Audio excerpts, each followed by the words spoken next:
Her husband's death made national headlines. Now, one woman's story of grief and healing is touching thousands of people here in our community. News Channel 15's Blair is in Studio 15 tonight with the story. It's been almost 8 years since Melanie Bloom received the call that changed her life. Her husband, a national television journalist on the job in Iraq, died suddenly. She told her story today to help a Fort Wayne agency devoted to assisting others grieving from tragedy. So thank you again for having me here today and letting me share my story.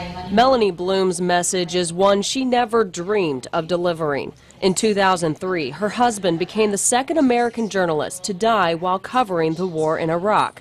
He suffered a pulmonary embolism. You feel when this happens to you that you're all alone.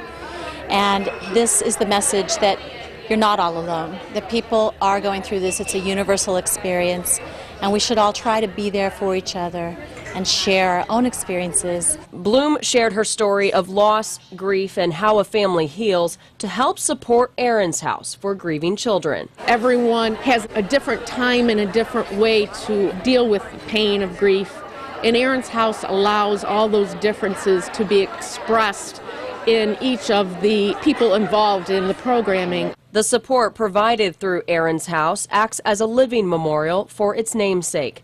David and Gail Farragh lost their 5-year-old daughter unexpectedly 22 years ago. Grief can be very debilitating for families, communities, and individuals. Programs that ERIN'S House delivers to the community of Fort Wayne help to work through all those grief issues. The Farraghs say they appreciate the attention stories like Bloom's bring to the importance of funding places like ERIN'S House. A home for healing, Bloom says she's honored to support. One of the volunteers there actually said, "This is the happiest place for children to come to be sad."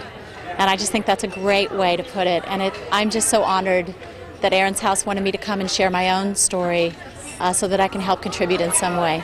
In Fort Wayne, Blair, News Channel 15.